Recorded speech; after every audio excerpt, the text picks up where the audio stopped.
lisons à partir du premier verset. En ces temps-là, Ézéchias fit malade à la mort. Le prophète Ésaïe, fils d'Amoz, vint auprès de lui et lui dit: Ainsi parle l'Éternel, donne tes ordres à ta maison, car tu vas mourir et tu ne vivras plus. 2. Ézéchias tourna son visage contre le mur et fit cette prière à l'Éternel. Ô Éternel, souviens-toi que j'ai marché devant ta face avec fidélité et intégrité de cœur, et que j'ai fait tout ce qui est bien à tes yeux. Et Ézéchias répandit d'abondantes larmes.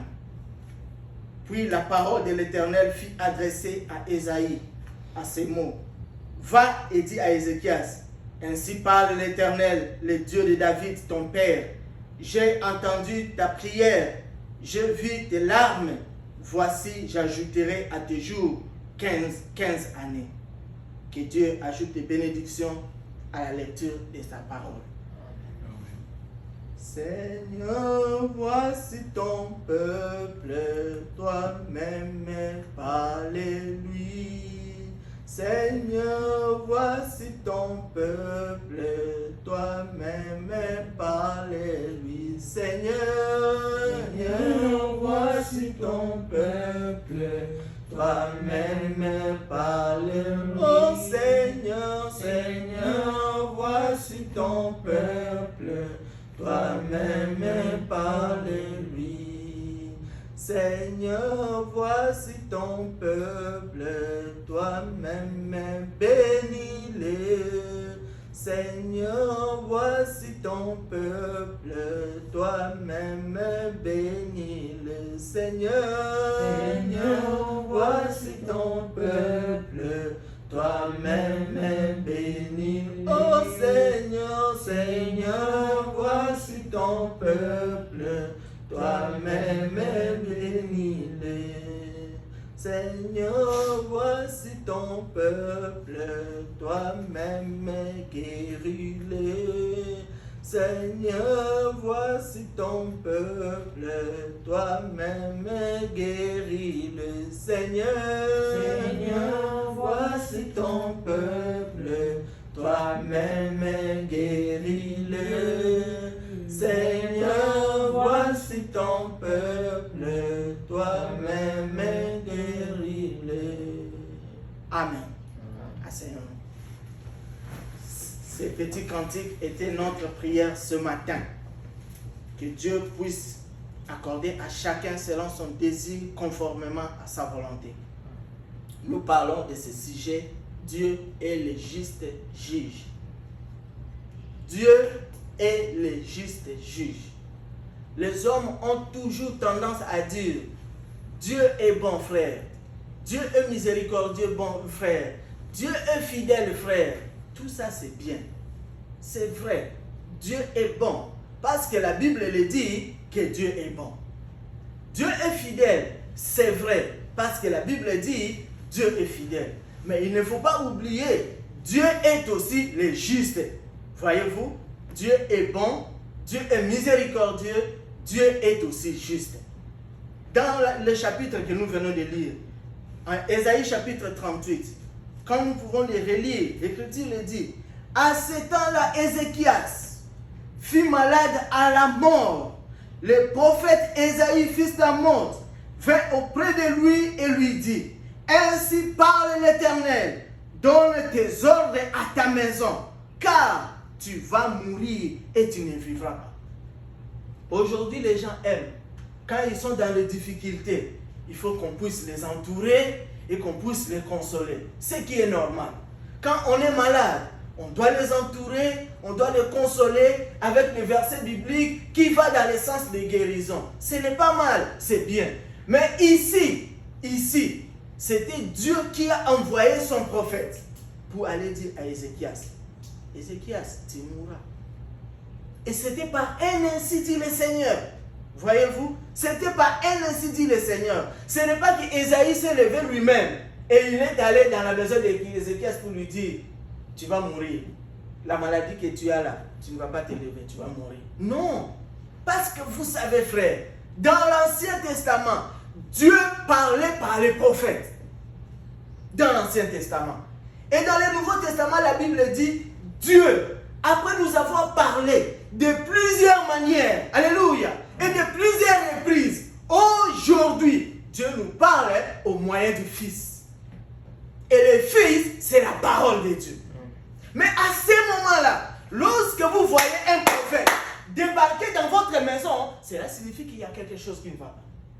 Frère Branham dit, chaque fois que Israël était dans le bon, chaque fois que Israël obéissait la voix de Dieu, chaque fois que Israël suivait les commandements de Dieu, souvent il y a un prophète ne venait pas. Souvent. Donc lorsque un prophète entre en scène, cela signifie qu'Israël est sorti du camp. Et c'est encore la même chose aujourd'hui. Lorsque tu marches conformément à la parole de Dieu, tu ne verras pas la parole de Dieu te bousculer. Amen. Parce que la parole de Dieu, David dit, elle n'est pas difficile pour l'accomplir. La volonté de Dieu, ce n'est pas qu'elle est tellement si élevée pour qu'on dise qui montera pour nous les ramener. Non, la parole de Dieu ou la volonté de Dieu, elle n'est pas tellement si ancrée dans le sol pour qu'on dise qui descendra dans le séjour des morts pour nous les ramener dans les surfaces. Mais la parole de Dieu est plus près de nous. Le prophète dit, Dieu est plus près de nous que la chemise que nous portons. C'est-à-dire que l'habit que tu as porté là, c'est loin de toi. Donc Dieu est tellement plus proche de toi que tu dois être convaincu de sa présence. Voilà pourquoi, frère, un véritable enfant de Dieu, quand il est dans les difficultés, il ne peut pas se lamenter. C'est seulement aujourd'hui, avec l'église, les chrétiens de Laodicée, ce sont les gens qui se lamentent. Quand il y a quelque chose qui ne va pas, on commence à chercher les sorciers partout. Les tantines et les oncles, ce sont les plus grands sorciers de la famille. Quand il y a quelque chose qui ne va pas, dans ces mariages ici, quand ça ne marche pas, non, je pense que ça doit être seulement la tantine là. Est-ce que vous ne voyez pas le visage de la tantine là? Son visage, ça ressemble aux gens qui sont normaux. Non, cette tantine là, c'est elle qui me fait des problèmes. Quand il y a quelque chose qui ne va pas, ça doit être l'oncle. Vous ne voyez pas, tous ces enfants n'ont jamais été à l'université. Mais comme nous tous, nous sommes allés à l'université, est-ce que vous pensez qu'il peut être des bons cœurs? C'est que ce qui nous arrive ici, ça doit être l'oncle. Un enfant de Dieu ne parle pas comme ça. Pourquoi? Parce qu'un enfant de Dieu sait que c'est lui qui est en lui est plus grand que celui qui est dans le monde. Amen. Qui est dans le monde si ce n'est le diable? Parce que c'est lui qui est en nous, c'est le Seigneur Jésus-Christ. Lorsqu'il n'a pas eu peur de Jésus-Christ, quand le Seigneur, le Créateur du ciel et de la terre, il est descendu sur la terre à cause de la rédemption, le diable ne l'a pas reconnu. Voilà pourquoi, lorsque le Seigneur, après avoir géré 40 jours et 40 nuits, il a eu faim, et le diable se présente tout bonnement pour le tenter. Il ne savait pas ce mystère, frère. C'est toi et moi qui le connaissons, que le Seigneur Jésus-Christ, ce n'était pas une autre personne. Le Seigneur Jésus-Christ, ce n'était pas une deuxième personne de la Trinité, mais le Seigneur Jésus-Christ, c'était le Dieu créateur du ciel et de la terre. Alléluia. Le même Dieu qui a créé le ciel et de la terre, c'était Jésus qui marchait sur les rues de Jérusalem. Donc lorsqu'on voyait Jésus là, les anges regardent, mais le créateur est sur terre. Mais lorsque le diable regarde, il voit Jésus. C'est pourquoi, frère, tous les enfants de Dieu, quand Dieu les rencontre, la première chose, il les révèle qui est Jésus-Christ. Vous ne pouvez pas croire à Dieu sans la révélation de qui est Jésus-Christ, la parole. Vous ne pourrez jamais servir Dieu sans savoir qui est Jésus-Christ, la parole. Au commencement était la parole. Jean chapitre 1er, à partir du premier verset. Au commencement était la parole. Et la parole était avec Dieu. Et tout ce qui a été créé, la parole était Dieu. La Bible dit, tout a été créé par elle. Et rien de ce qui a été créé sans elle. Mais quand vous descendez plus loin, alléluia, la parole s'est faite chair. Elle a habité parmi nous. Les apôtres rendent témoignage. Nos propres yeux, nos propres yeux, nous avons vu. Amen. Et Paul, Jean dit, j'ai vu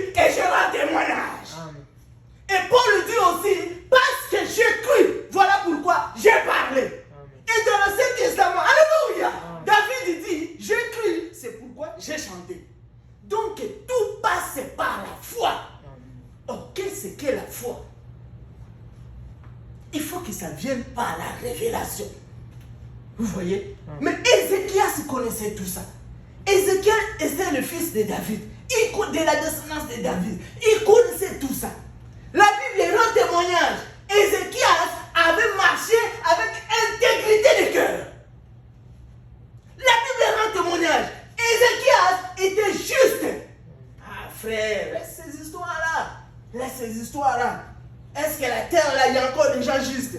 Oui frère. Lorsque vous recevez les justes, vous aussi, vous devenez juste. Amen. Pourquoi Abraham a été déclaré le juste? Parce qu'il a cru en Dieu. Alléluia. Amen. Dans Hébreux chapitre 11, l'Écriture dit, il a cru en Dieu et cela lui fit imputer en justice. Amen. C'est lorsque vous croyez en Dieu, comme le disent les Écritures, alors Dieu vous donne sa justice. Et quand Dieu vous donne la justice, même si nous te regardons et nous te traitons de pécheurs, mais ce n'est pas ce que Dieu dit. Voilà pourquoi, frère, nous n'avons rien à voir avec les témoignages des hommes. Un véritable chrétien ne peut pas se contenter des témoignages des pasteurs. Un véritable chrétien ne peut pas se contenter des témoignages des prédicateurs. Oh non, frère. Moi, je suis connu par les pasteurs, frère. Quand j'appelle les pasteurs, même avec un numéro inconnu, il connaît ma voix. Donc, je suis un enfant de Dieu. Chaque jour, dans la prédication, le pasteur donne un bon témoignage. Le frère, là, c'est un bon frère. La soeur, là, c'est une bonne soeur. Ça, c'est ce que le pasteur a dit. Mais qu'est-ce que Dieu a dit? Nous ne sommes pas ce que le pasteur a dit. Nous sommes de ce que Dieu dit de nous au moyen des Écritures. Amen. Ézéchias était juste. Ézéchias était intègre. Et aujourd'hui encore, Dieu nous demande la justice. Mais cette justice-là, elle ne vient pas de nous. Parce qu'en nous ne pourrons pas produire la justice de Dieu. Ce que nous devons faire, c'est accepter la justice des justes. Et lorsque nous acceptons le juste dans notre vie, nous devenons justes. Amen. Ézéchias était juste. Mais un jour, il est tombé malade. Et quand il tombe malade, oh, comme la parole de Dieu ne vient qu'au prophète. Comme Dieu, Amos chapitre 3, à partir du verset 7, Dieu ne fait rien sans avoir révélé son secret à ses serviteurs, le prophète au pluriel. Amen. Voilà pourquoi nous ne croyons pas à un seul prophète. Amen. Nous ici, nous ne croyons pas à un seul prophète. Pour qu'on dise, ce sont des branhamistes. Non frère, nous ne sommes même pas des branhamistes. Et nous ne sommes même pas non plus des franquistes. Nous sommes des ceux qui ont cru la parole de Dieu au temps de la fin. Amen. C'est vrai. Nous croyons à tous les prophètes. Nous croyons à Esaïe. Nous croyons à Samuel. Nous croyons à Jérémie. Nous croyons à Ézéchiel. Mais aussi c'est vrai, nous croyons à William Branham. Amen. Parce que c'est un prophète messager. Amen. C'est vrai. Amen. Dieu a envoyé son serviteur. Esaïe va lui dire, dis-lui, c'est moi qui t'envoie. Oh, quelle douleur Esaïe pouvait ressentir. Voyez, c'est pourquoi frère, fais seulement ce que Dieu t'a demandé de faire. Tu fais seulement ce que Dieu t'a demandé de faire et tu t'arrêtes là. Esaïe va chez Ézéchias. Ainsi parle le Seigneur. Mets de l'ordre dans ta maison. Frères et sœurs, que chacun de nous mette de l'ordre dans sa foi. Parce que l'heure est avancée. Le retour du Seigneur est proche. Le retour du Seigneur a été prêché depuis le jour où Jésus est allé au ciel. Acte chapitre 1er. Le Seigneur, après la résurrection, est resté avec les disciples pendant plus de 40 jours. Et après, il les a amenés sur le mont des Oliviers. Pendant qu'il leur parlait, oh, le Seigneur s'est levé au-dessus d'eux.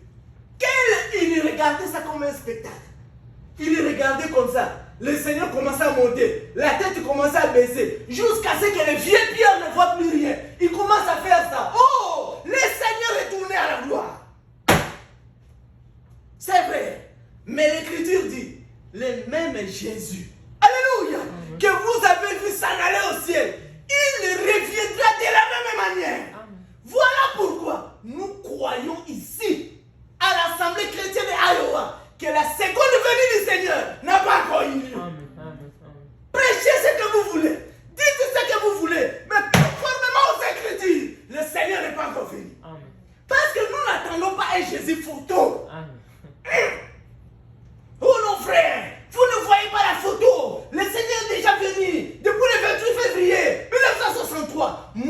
prends pas Jésus photo. Amen.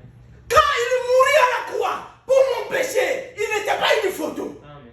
Quand il vit enterré, il n'était pas une photo. Amen. Quand il est ressuscité, il était une réalité. Amen. Le ciel est rempli de réalités, frère. Amen. La nouvelle naissance est une réalité. Le baptême du Saint-Esprit est une réalité. Le retour du Seigneur sera une réalité. Amen. Ézéchias, dans sa maladie, oh, quand il reçoit la nouvelle, mais ça c'est quel genre de messager? Moi je suis en train d'attendre qu'on puisse m'entourer, que les frères puissent venir pour m'entourer. Comme David chante dans Psaume chapitre 142, les justes viendront pour m'entourer lorsque tu m'auras fait du bien. Mais toi tu viens m'annoncer, en plus avec un ainsi dit le Seigneur. Frère, Ésaïe n'était pas n'importe quel prophète. Ésaïe n'était pas n'importe quel prophète. Et quand il engage, le fait seulement de voir la face d'Ésaïe, c'est que frère, il doit être sérieux. Mais il vous engage encore le Seigneur. C'est que Ézéchias savait que non, c'était fini pour lui.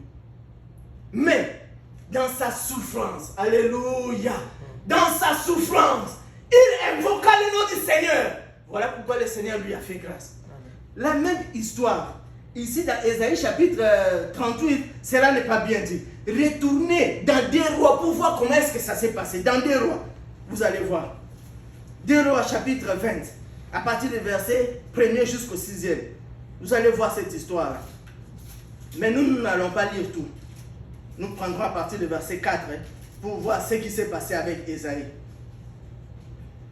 2 Rois chapitre 20, à partir du verset 4, l'Écriture dit, Ésaïe, il venait d'annoncer à Ézéchias qu'il va mourir.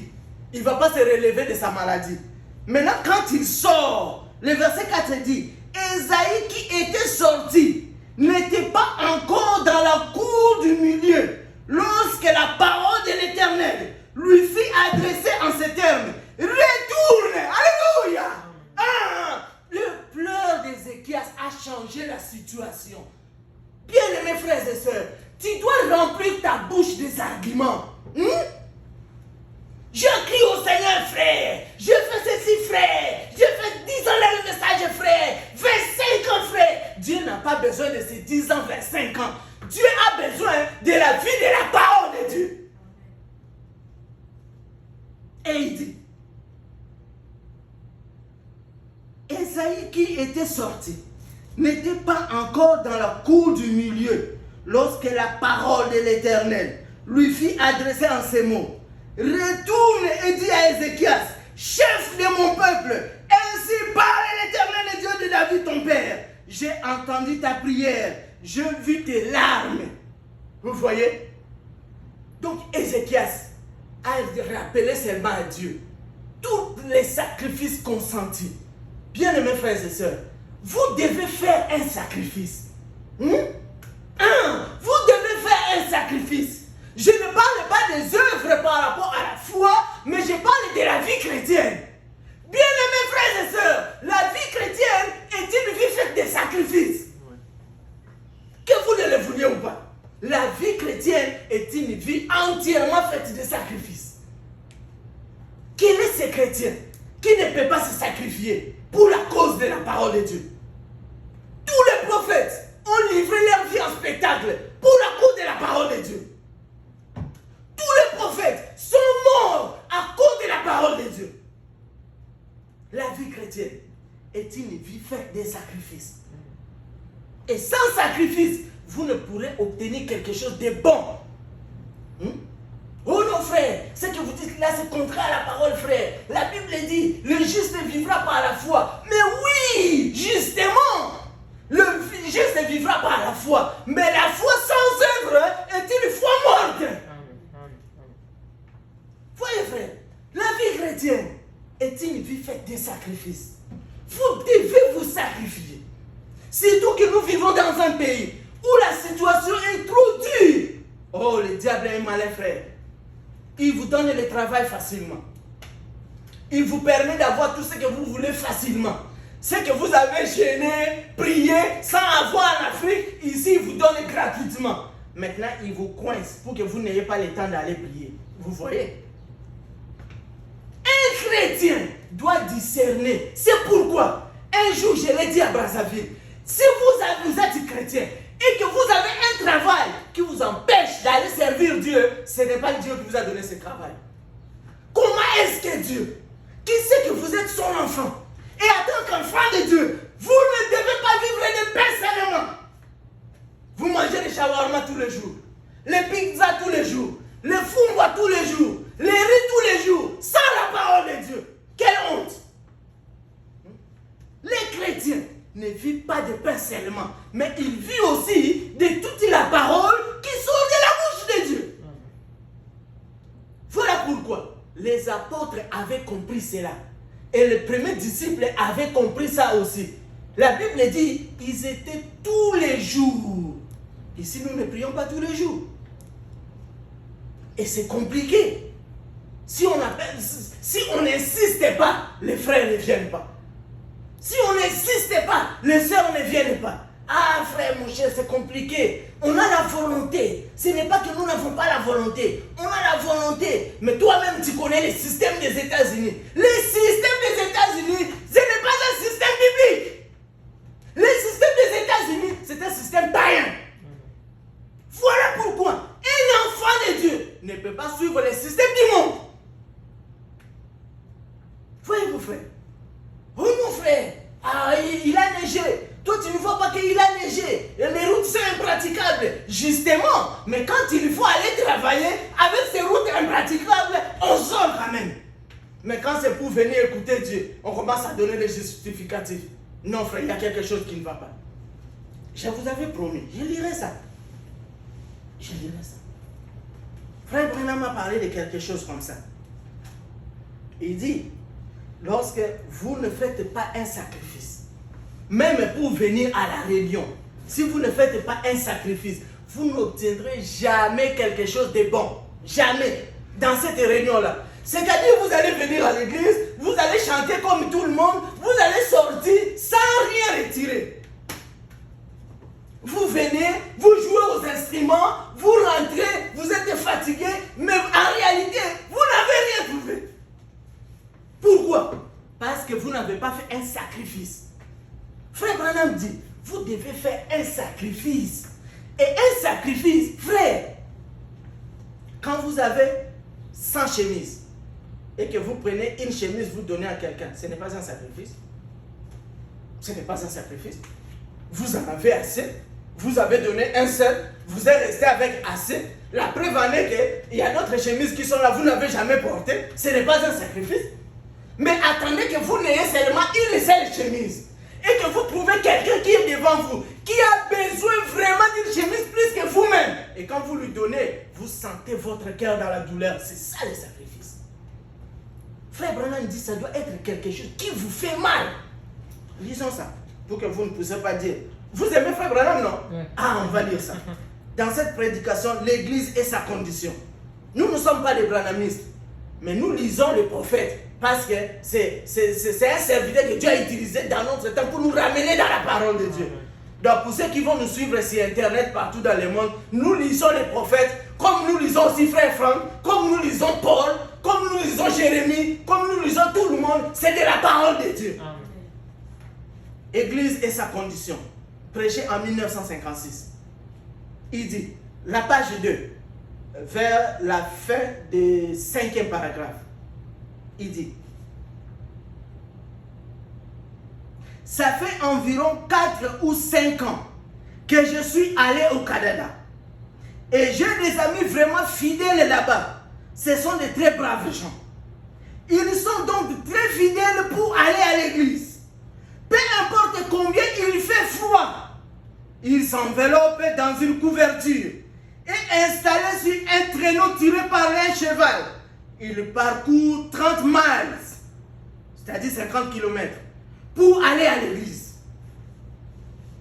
Toi, tu es seulement ici à côté.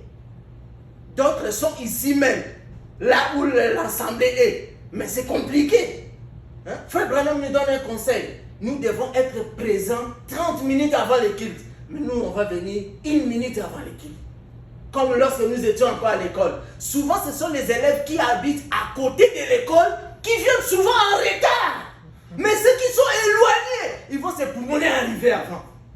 Quelle honte. Ils parcourent 30 miles pour aller à l'église. Ils traversent des amoncellements de neige et autres. Jeunes et vieux. Ils s'assemblent tous. Et une famille va chercher l'autre. Alléluia. Nous devons avoir cette vie-là. Quand il s'agit de l'église, nous pouvons aller nous chercher pour venir à l'église. Il y a d'autres personnes qui vont dire, moi je n'ai pas encore de moyens de déplacement. Toi tu as un moyen de déplacement. Avant de sortir de chez toi, tu dois te renseigner s'il n'y a pas un frère ou une sœur qui vit dans ton parcours. C'est comme ça qu'était le vrai croyant au commencement. Mais aujourd'hui, avec l'Odyssée, l'orgueil et ce qu'on appelle, qu'est-ce qu'on appelle ça? Quelqu'un qui n'aime pas partager là. Celui qui n'aime pas partager. L'égoïsme. C'est entré dans les cœurs des gens. Maintenant là, c'est chacun pour soi, Dieu pour tous. Mais ce n'était pas comme ça. On pouvait voir les apôtres se visiter les uns les autres.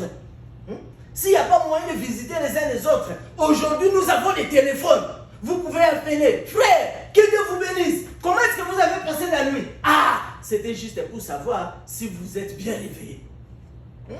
Nous, on appelle seulement nos parents. On appelle seulement nos frères. On appelle seulement nos sœurs. Bien-aimés frères et sœurs, la meilleure famille au monde, c'est la famille chrétienne. Donc, quand vous appelez vos parents, quand vous appelez vos frères, vos sœurs charnelles, pensez aussi à la famille chrétienne. Frère Branham disait dans beaucoup de prédications, c'est un péché. C'est un péché pour une personne d'écouter l'évangile plusieurs fois, alors qu'à côté de lui, il y a une personne qui n'a jamais écouté. C'est un péché. Il dit, et une famille va chercher l'autre, et elles se mettent à marcher. C'est-à-dire que dans leur temps là, il n'y avait même pas beaucoup de véhicules comme aujourd'hui. Alors on va là-bas. Celui-là vient avec sa femme. Il va prendre l'autre là avec sa femme et ses enfants. Et chemin faisant, il marche. Et quand il marche là, il ne parle pas la politique. Il ne parle pas. Oh non, le président dit quoi? Le 4e stimulus va venir, ça va venir. Non! Il parle la parole.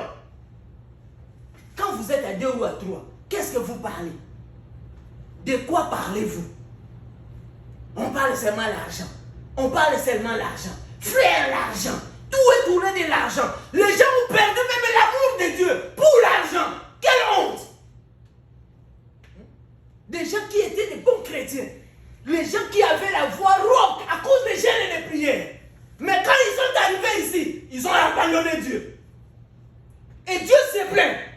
Lorsque tu étais pauvre, alléluia, je t'ai parlé et tu m'as écouté. Mais quand je t'ai béni, maintenant tu ne fais plus m'écouter.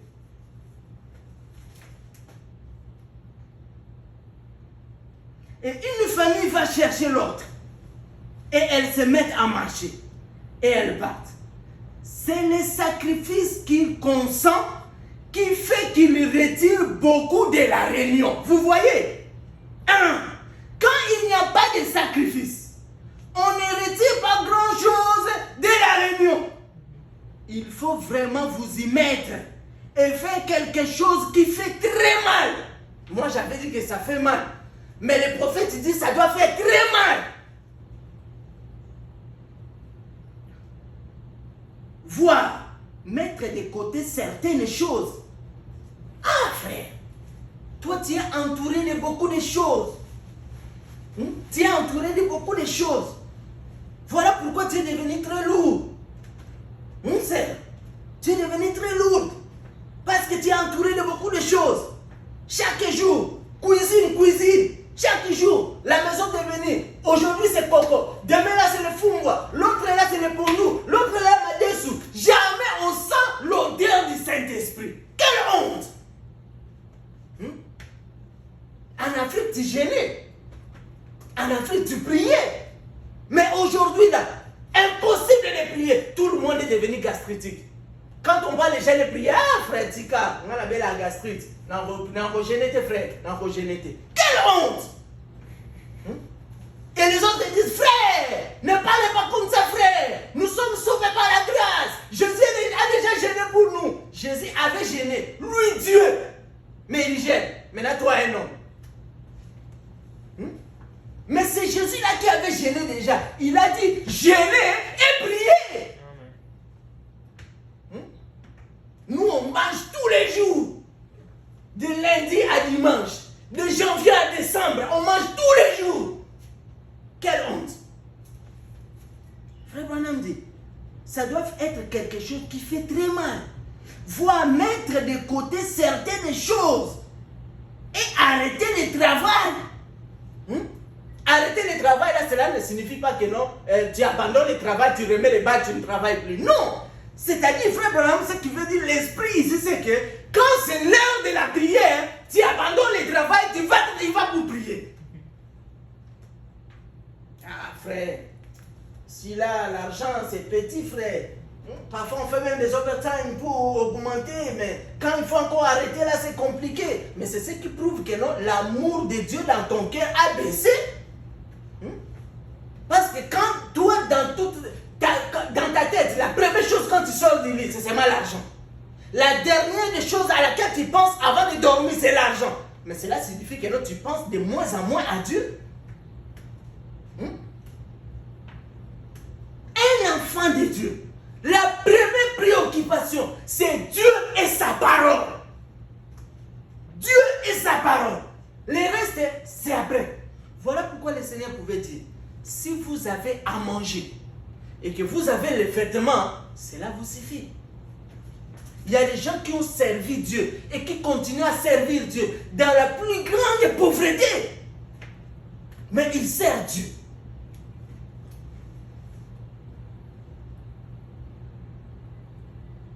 Voir mettre de côté certaines choses et arrêter le travail. Et faire ceci ou cela pour parvenir à aller à l'église. Et montrer à Dieu que vous l'aimez. Et quand vous faites un sacrifice pour aller, c'est alors que vous en retirerez quelque chose. Moi, je me souviens, lorsque j'étais encore plus petit, parce que par la grâce de Dieu, j'ai rencontré le Seigneur et j'ai cru ce message le 12 janvier 2002. J'étais encore tout petit. Mais chaque fois que notre papa voyageait, c'était difficile, frère. Pour ceux qui connaissent la ville de Kinshasa et qui connaissent Ngaliema, nous, on quittait UPEN, l'université UPEN, jusqu'à Rigini pour écouter la parole. Et on fait les pieds. Il y a encore une autre sœur ici, Myriam Moussira, que Dieu le bénisse. Il est au Texas. On s'était nés, toute petite. Elle n'était pas encore ce qu'elle est aujourd'hui. Elle était mince, moi aussi mince, avec les autres minces. Mais on est là, on mange. Depuis UPEN jusqu'à Rigini pour écouter la parole. Et quand le culte est fini, on ne dérange pas les diacres et les administrateurs. Frère, ticket, frère, ticket. Non! On retourne. On arrive à la maison 22h. 22h. C'est-à-dire comme nous ici on dit 10h PM. On arrive à cette heure-là. On venait d'écouter Dieu. Ce sont des sacrifices, frère. Mais aujourd'hui, on est à côté. On est à côté. Mais on ne peut pas. On ne peut pas. C'est compliqué, frère.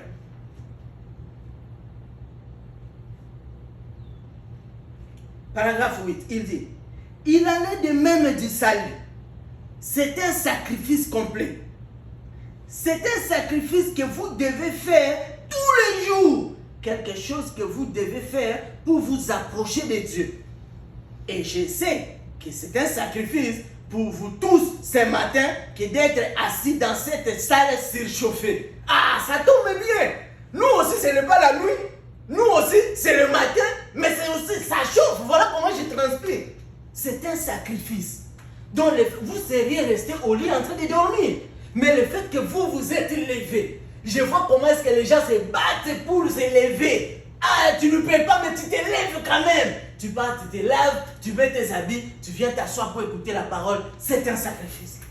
Et quand Dieu voit ces sacrifices-là, si tu lui rappelles ces sacrifices-là, frère, Dieu est juste. Dieu est juste.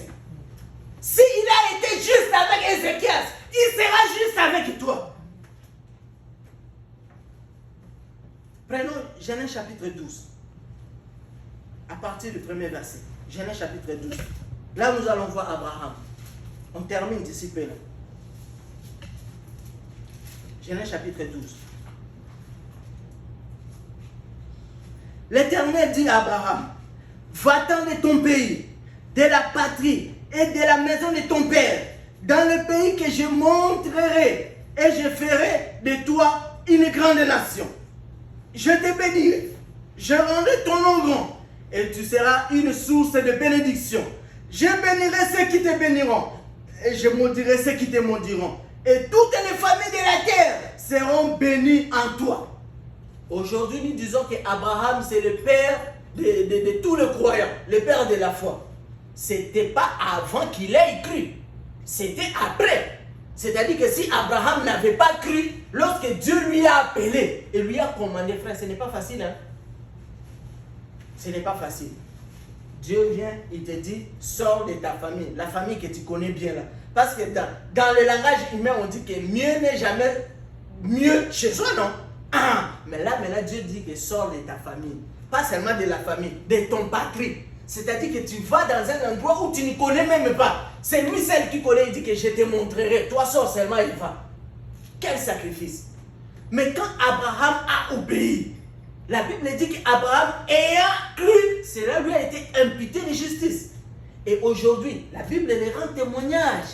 Dieu a même élevé le niveau de la bénédiction si haut. De telle manière, Dieu dit, si quelqu'un te bénit seulement, moi aussi je le bénis. Et si quelqu'un te maudit, moi aussi je le maudis. Pourquoi? Parce qu'Abraham avait cru. Si Dieu était juste avec Abraham, si Dieu était juste avec Ézéchias, il sera aussi juste avec toi. Tous les sacrifices que tu fais, Dieu n'est pas un aveugle. Il le voit. Et au moment opportun, il va te rémunérer. Paul leur rend témoignage dans Hébreux chapitre 11 au sujet d'Abraham. Hébreux chapitre 11.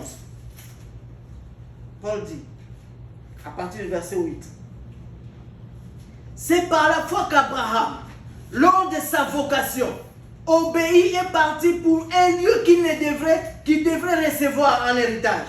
Et qu'il partit sans savoir où il allait.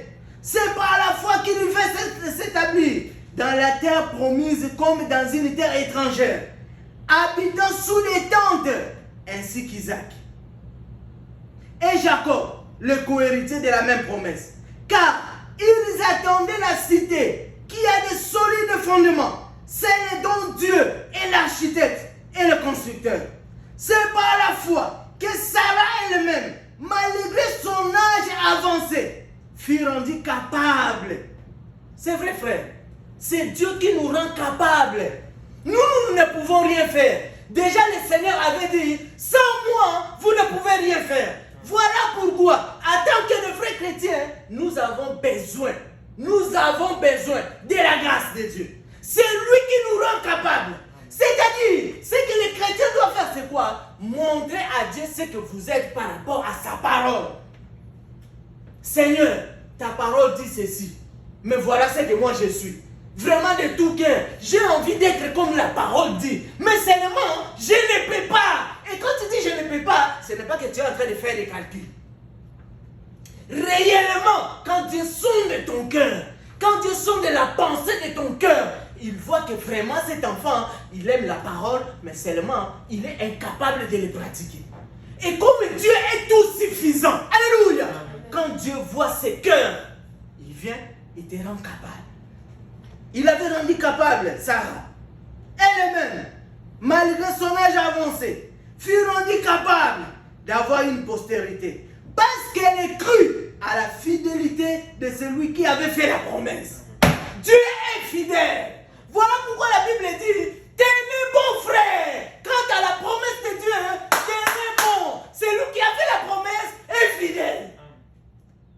C'est vrai, frère. Dans Romains chapitre 4, nous allons terminer tantôt. Romains chapitre 4, à partir du premier verset. Romains chapitre 4. Que dirons-nous donc? Abraham, notre père selon la chair, a obtenu, si Abraham a été justifié par les œuvres, il a sujet de se glorifier, mais non devant Dieu. Car, que dit l'Écriture? Abraham crut à Dieu et cela lui fit imputer justice. Or, à celui qui fait une œuvre, le salaire est imputé, non comme une grâce, mais comme une chose due. Mais à celui qui a fait, à celui qui ne fait point d'œuvre, mais qui croit à celui qui justifie l'impie. Alléluia. C'est ça, frère. Il faut montrer à Dieu, regarde mon état. Il ne faut pas cacher ton état devant Dieu. Montre ton état à Dieu. Seigneur, toi tu me vois tel que je suis. Tu sais que le mensonge ne peut pas quitter ma vie. Tu sais que l'amour du monde ne peut pas quitter ma vie. Tu sais que la mondanité ne peut pas quitter ma vie. Mais je suis sincère, Seigneur. Rends-moi capable. Délivre-moi. Comme Paul avait dit, oh misérable que je suis, qui me délivrera? Quand le Seigneur voit cette sincérité. Le problème, c'est que beaucoup de chrétiens aujourd'hui ne sont plus sincères. Ils ont seulement rempli de l'amour du monde que quand ils prient Dieu, eux-mêmes, ils ne croient pas à leur propre prière. Maintenant, si toi, tu ne crois pas à ta propre prière, comment Dieu va croire à ta prière? Non, frère. Il faut être sincère devant Dieu. Il faut être sincère devant Dieu. Luc chapitre 18. On va vite pour terminer.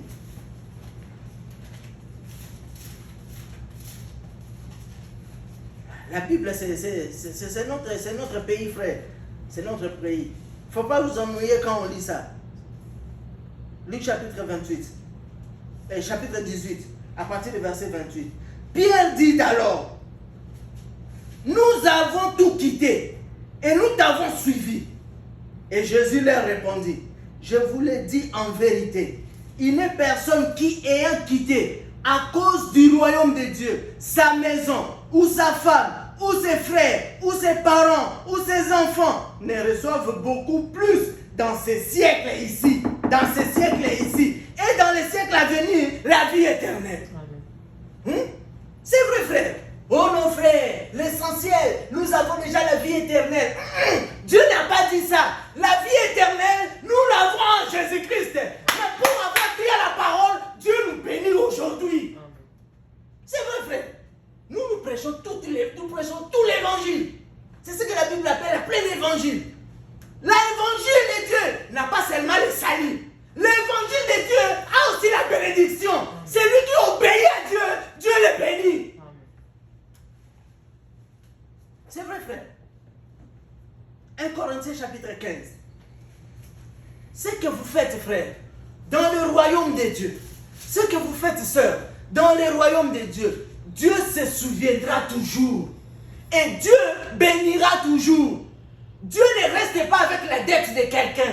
Si Dieu n'est pas resté avec la dette d'Abraham, Dieu n'est pas resté avec la dette de Jacob et d'Isaac, Dieu ne peut pas rester avec votre dette. Non, frère. 1 Corinthiens chapitre 15. 1 Corinthiens chapitre 15.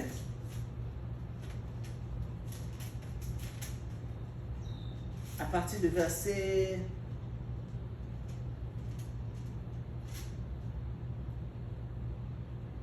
Verset 58. 1 Corinthiens chapitre 15, verset 58. Ainsi, mes frères bien-aimés, soyez fermes, inébranlables, travaillant de mieux en mieux. Ce que vous faites là, c'est déjà bien. Mais la Bible dit de mieux en mieux. De mieux en mieux. À l'œuvre du Seigneur, sachant que votre travail ne sera pas vain dans le Seigneur. C'est vrai, frère. Dieu est juste. Ce que vous faites pour lui, tous les sacrifices consentis pour lui, Dieu le voit. Dieu le voit. Nous allons manquer même le temps, parce que le temps est presque arrivé, où nous ne pourrons pas parler de la veuve de Sarepta. Vous voyez, elle était pauvre, mais dans sa pauvreté, elle a pris soin des serviteurs de Dieu. C'était un sacrifice. Et à cause de ces sacrifices, Dieu l'a béni. Nous n'aurons peut-être pas le temps de parler de la femme sunamite. Vous voyez, elle avait l'habitude de recevoir Élisée, le serviteur de Dieu, avec Géasi, son serviteur. Vous voyez, mais à cause de ces sacrifices-là, la Bible dit, il a dit à son mari, ces gens ici passent toujours ici dans notre ville. Et nous l'invitons toujours dans notre maison pour manger. Est-ce qu'on ne peut pas construire une chambre autre? Donc, dans ce temps-là, déjà, c'était difficile pour construire. Mais ils ont construit une maison. Et la Bible dit, on a arrangé cela. Il y avait un lit, il y avait une table avec la lumière pour que les serviteurs de Dieu ne mangent pas seulement le lit, mais qu'il y ait aussi le temps de lire la parole. Aujourd'hui, nous avons des serviteurs de Dieu qui sont remplis seulement du désir de l'argent. Ce n'est pas moi qui l'ai dit. Vous allez dire, ah frère, vous avez devenu trop dur. Ce n'est pas moi. Frère Branham disait, il y a 3 choses, 3 frères qui rendent des hommes de Dieu des méchants. Il y a 3 choses qui peuvent détruire un bon serviteur de Dieu. La première chose, l'argent. Ce n'est pas moi qui l'ai dit. L'argent. Aujourd'hui, tout ce que les gens font, les pensées de leur cœur, c'est l'argent. C'est l'argent. Voilà pourquoi, quand Dieu voit que l'œuvre de Dieu, c'est devenu de business, il sort de là. Parce que Dieu ne peut pas être un mêleur de business. Dieu ne sauvera jamais quelqu'un là où on fait du business. Non, frère. Les gens perdent leur temps dans des business et ils pensent qu'ils sont là en train de chanter. Oh Dieu, Dieu, Dieu, Dieu. Oh, en réalité, Dieu a tourné les dos. Pourquoi? Le responsable qui est là est un businessman. Dieu n'a rien à voir avec le business. Vous voyez, frère. Terminons par quelque chose ici. Il y a une histoire que j'ai aimée toujours dans cette prédication, l'Église et sa condition. On nous parle aussi d'un homme qui était très bien, qui s'était très bien sacrifié pour Dieu lorsqu'il était sur la terre. Découvrons ça ensemble. J'ai vraiment aimé ça quand j'ai lu ça. Daniel Kiri. Daniel Kiri. Il était un puissant prédicateur. Un puissant prédicateur. Un évangéliste. La Bible dit, il a non pas la Bible, l'histoire de son temps. Parce que lui-même, c'est comme il était entré dans une vision. Il était entré dans une vision. À la fin de sa vie, il entre dans une vision. Et Dieu lui montre. Dieu lui montre. Dieu lui a montré. Frère, Dieu doit vous montrer votre vie. Les prophètes là qui sont là, ils voient seulement la vie des gens. Est-ce qu'ils ne voient pas leur propre vie? Chaque jour, Dieu m'a montré. Ce mois ici ne va pas finir. Et le mois termine. Ce qu'il avait dit là n'arrive pas. Vous ne voyez pas. Dieu m'a montré. Cette année ici ne va pas terminer. Tu seras. Et on arrive le 31 décembre. On arrive même le mois de février. Il t'appelle aussi. Sœur, comment ça va? Mais il faut lui rappeler. Tu avais dit que l'année ne va pas terminer. L'année a terminé. Dans cette prédication, à la page 23, paragraphe 16, je lis. Il y a quelques temps, environ 100 ans, 100 ans aujourd'hui, avec, ça fait plus de 160 et quelques, un peu plus ou même 180, quand Frère Branham me racontait cette histoire. Environ 100 ans, il y avait un fervent chrétien qui vivait dans le sud-ouest des États-Unis. Il s'appelait Daniel Kiri. C'était un homme admirable, un homme pieux, sanctifié, un véritable chrétien. Ah frère, pour ceux qui connaissent Frère Branham, ce n'est pas quelqu'un qui rend témoignage pour rien. Quand il dit que c'était un homme pieux, il était admirable, c'est que cet homme ici de Daniel Kiri, il était vraiment sanctifié, un véritable chrétien. Un homme que tout le monde estimait beaucoup. Quelqu'un de merveilleux. Et on raconte qu'il mourut. Ou il entra en transe, c'est-à-dire une vision. Et quand il arriva à la porte de perles, les gardiens vinrent à la porte et dit, qui es-tu? Qui es-tu? Il lui répondit, je suis l'évangéliste Daniel Kiri. J'ai gagné des milliers d'âmes à Christ. Je désire entrer ce matin. Parce que le voyage de ma vie sur terre est terminé. Vous voyez? Donc c'est Daniel Kiri qui, après avoir prêché la parole de Dieu, après avoir vécu au mieux de ses capacités, il entre maintenant en vision. Donc il voit la fin de sa course. Maintenant quand il arrive devant la porte de la Nouvelle Jérusalem, là-bas on n'entre pas n'importe comment, frère. Ici, chez Frère Vonda, vous pouvez venir, vous frapper comme dans les hommes de l'université, il faut vous entrer, il n'y a pas de problème. Parfois, la porte là n'est même pas fermée, vous entrez, il n'y a pas de problème. Mais là au ciel, on n'entre pas n'importe comment. Il arrive là-bas, il dit, qui es-tu? Il était étonné, parce que sur la terre, il s'estimait très grand. Il dit, je suis un évangéliste. Les autres appellent l'évangéliste international. Ah! Les gens se donnent des titres. Moi, je suis apôtre. Moi, je suis ancien. Moi, je suis évêque. Moi, je suis le prophète des nations. Moi, je suis évangéliste. Moi, je suis pasteur. C'est-à-dire, quand tu lui appelles frère, là, ça ne sonne pas bien. Lui, il faut seulement que tu mettes des titres devant. Quelle honte! Alors, quand il est arrivé à la porte, là, la Bible dit, l'histoire ici raconte que non, on lui a posé la question, qui es-tu? Et il était étonné que là-bas, on ne puisse pas les connaître. Il répond lui-même, il répondit, je suis l'évangéliste Daniel Kiri. Non frère, là-bas au ciel, personne n'entrera parce qu'il est évangéliste. Personne n'entrera parce qu'il est évêque. Personne n'entrera parce qu'il est administrateur ou bien diacre. Nous entrons à cause de la parole de la vérité que nous avions cru et que cela a mené en nous l'esprit de la vérité. Si vous n'avez pas le Saint-Esprit, vous n'entrerez pas. C'est ça la vérité. Je désire entrer ce matin. Le voyage de ma vie sur terre est terminé. Je n'ai pas d'endroit où aller maintenant. C'est ainsi que les choses se passeront pour toi. Ça, c'est Frère Branham qui ajoute. L'un de ces matins. C'est ainsi que cela t'arrivera, rétrograde. C'est ainsi que cela vous arrivera, vous qui avez attristé et éloigné le Saint-Esprit. 19. Donc, quand Daniel Kiri arriva là, à la porte, les gardiens vinrent. Nous allons voir si votre nom figure ici. Il chercha partout et ne put trouver le nom. Il dit, non, il n'y a pas de Daniel Kiri. Il était surpris. Moi, évangéliste international, c'est compliqué. Moi, j'ai sauvé des milliers d'âmes. J'ai envoyé beaucoup de gens dans le royaume des cieux. Et moi, je viens ici, on me dit que mon nom ne se trouve pas. Non, t'as bien. Frère, il y a des gens qui seront scandalisés et surpris. Mais ceux qui seront scandalisés et surpris, ce ne sont pas ceux qui sont dans les dénominations. Parce que ceux qui sont dans les dénominations ne connaissent pas Dieu. Ce sont des gens qui se remplissent d'orgueil. Moi, frère, j'ai fait rencontrer frère. Je connais les messages, frère. J'ai mangé avec Branham. J'ai mangé avec Franck. Frère, manger avec Branham ou Franck, ça ne veut rien dire. Ce qu'il faut, c'est la vie de la parole de Dieu. Oh non, moi je suis d'accord. Comment?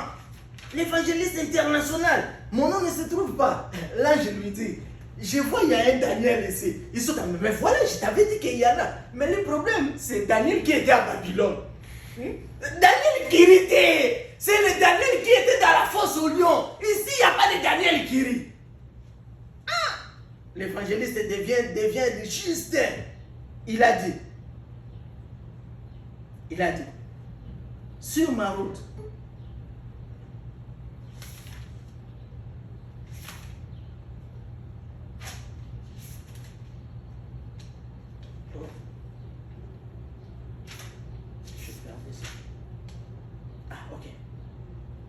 les gardiens disent, monsieur, je suis désolé de vous le dire, mais il n'y a pas de Daniel Kiri ici. Il a dit, je veux vous dire ce que vous pouvez faire. Il a dit, nous n'avons pas le droit ici de nous occuper de votre cas. C'est-à-dire, quel cas? Les gens qui viennent tout en étant sûrs qu'ils vont entrer, mais quand ils arrivent là-bas, il n'y a pas le nom. Là, à la porte, les anges n'ont pas le droit de s'occuper de leur cas. Il a dit, mais voudriez-vous faire appel pour votre cas? Vous pouvez faire appel au jugement du trône blanc, si vous le désirez. Mais, dit-il, nous ne pouvons pas du tout vous faire miséricorde ici. Donc, devant la porte là-bas, on ne fait pas de miséricorde, frère. Soit votre nom se trouve là, soit votre nom ne se trouve pas. Mais gloire soit rendue à Jésus-Christ. Parce que le nom de tous les élus se trouve dans le livre de vie de l'agneau. C'est vrai, frère. Tout ce que Dieu a connu d'avance, il les a prédestinés. Et tout ce qu'il a prédestiné, autant marqué, il les a aussi appelés. Et tout ce qu'il les a appelés, il les a aussi sanctifiés. Et tout ce qu'il a sanctifié, il les a aussi glorifiés. Maintenant, tous ces gens-là, leurs noms à eux sont écrits dans les livres de vie de l'agneau.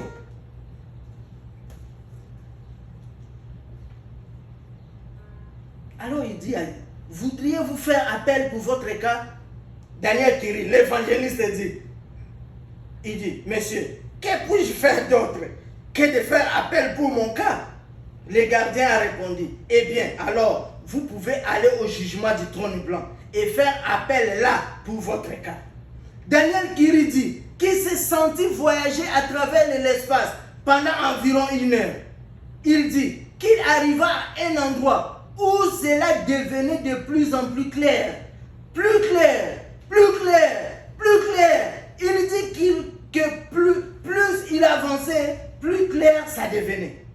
C'était 100 fois, des milliers de fois plus brillant que le soleil l'ait jamais été. Il dit qu'il tremblait. Puis il dit qu'une fois arrivé dans cette lumière, il attendit une voix demander, étais-tu parfait sur terre? Donc quand il termine là-bas à la porte, on lui dit que si tu ne peux pas entrer, va faire appel. Comme ici sur la terre, quand on t'a jugé au premier degré, on t'a condamné, tu n'es pas satisfait, tu fais appel à la juridiction supérieure. Et là-bas aussi, on peut te faire grâce, tout comme on peut aussi te condamner. Mais là, on envoie Daniel Kiri pour faire appel devant le trône blanc. Et quand il arrive là-bas, une voix d'autorité, ça lui même pas. Ça ne dit même pas, soyez la bienvenue. Non, la première des choses, étais-tu parfait sur terre? Alors qu'il tremblait déjà en voyant la lumière. Alors cette voix-là lui dit, est-ce que tu étais parfait sur terre? Il répondit, non, je n'étais pas parfait, tout en tremblant. Il dit, as-tu toujours usé d'honnêteté envers tout le monde? Il répondit, non, il me vint à l'esprit quantité de choses pour lesquelles je n'ai pas tout à fait été honnête. Non, ajouta-t-il, je pense que je n'ai pas été honnête. La voix demanda, as-tu dit la vérité dans chaque situation? Il répondit, non, je me rappelle que j'ai dit certaines choses qui étaient douteuses, c'est-à-dire qui n'étaient pas justes. Je n'ai jamais été tout à fait honnête. La voix demanda, alors as-tu jamais pris quelque chose qui ne t'appartenait pas? C'était un évangéliste, un évangéliste. Il répondit, non, j'ai pris des choses qui ne m'appartenaient pas. On lui dit, alors tu n'étais pas parfait. Il répondit, non, je n'ai pas été parfait. Il a dit qu'il s'attendait à ce que d'un moment à l'autre, cette grande lumière, la voix lui dise, là où la colombe s'est reposée, retentisse comme une explosion les mots, tu es condamné. Parce que toutes les questions qu'on lui a posées, il répondait seulement par non. Toutes les questions qu'on lui pose, il répondait par non. Alors il s'attendait que, qu'on me dise seulement que je suis condamné. Et pendant qu'il s'attendait, il dit, il a dit qu'en ces moments-là même, il a entendu une voix derrière lui qui était plus douce que n'importe quelle voix de mère.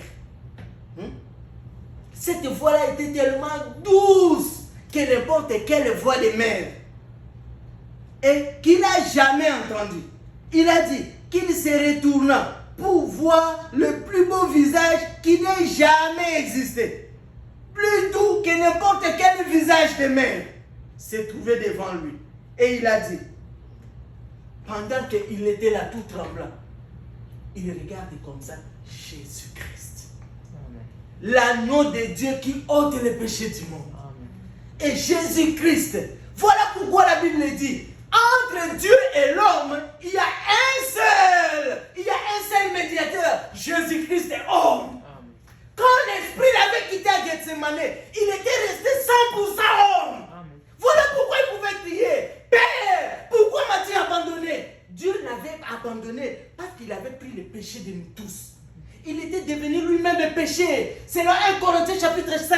L'Écriture dit, lui qui n'a jamais péché, Dieu a fait de lui péché. Pas pour lui, mais pour nous. Pour que nous obtenions la justice de Dieu. Alors pendant qu'ils s'attendaient qu'on puisse dire que Dieu est condamné, malgré tout le travail battu sur la terre, Jésus-Christ vint. Et il posa sa main sur son épaule. Et il dit, Père, c'est vrai que Daniel qui rit que voici n'a jamais été juste. Malgré malgré tout ce qu'il a fait sur la terre, il n'a pas été juste. C'est vrai. Selon ta justice, Daniel qui rit doit être condamné. Mais il y a une chose vraie. Alléluia. Amen. Lorsque Daniel qui était sur la terre, il avait pris ma place. Amen. Et comme il avait pris ma place, l'heure est arrivée où moi aussi, je dois prendre sa place. Amen. C'est pourquoi, prenez tous les péchés. Prenez tous les péchés de Daniel qui rit. Mettez ça sur mon compte. Amen. Que Dieu vous bénisse. Amen. Amen. Amen. Amen. Lèvons-nous.